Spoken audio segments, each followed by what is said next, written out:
నా తల్లిని ఏదో అనేసారు, నా తల్లిని అంటారా, అందు గురించే నేను రెడ్ బుక్ రాజ్యాంగం అమలు చేస్తున్నాను, రెడ్ బుక్ రాజ్యాంగాన్ని ఇడిచిపెట్టను అని చెప్తున్నాడు. అసలు ఇవాళ చంద్రబాబు గారికి ఒకటే చెప్తున్నావు, బాబు నువ్వు రెడ్ బుక్ రాజ్యాంగం అని విరవీగుతున్నావు. మా వైఎస్ఆర్ కాంగ్రెస్ పార్టీ కార్యకర్తలు గాని నాయకులు గాని ఒక రాజ్యాంగం రాస్తే నువ్వు గాని నీ నాయకులు గాని నీ కార్యకర్తలు గాని నడి రోడ్డు మీద నడవగలరా అని చెప్పేసి ప్రశ్నిస్తున్నావు.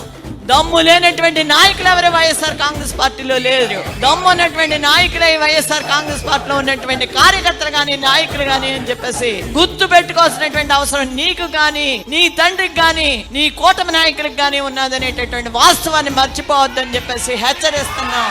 ఒక్కటే చెప్తున్నాను, జగన్మోహన్ రెడ్డి అంటే మాకు భగవంతుడు ఇచ్చినటువంటి బిడ్డ. నాకు నా పెద్ద కొడుకు జగన్మోహన్ రెడ్డి, నాకు జగన్మోహన్ రెడ్డి తర్వాతే రాజా అయినా గణేష్ అయినా.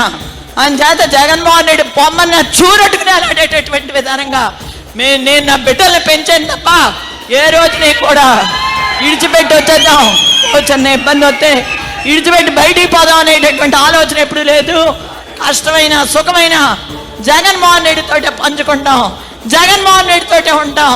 జగన్మోహన్ రెడ్డి 100కి 100 రూపాయలు మా నాయకుడు అని చెప్పి తెలియజేసుకుంటూ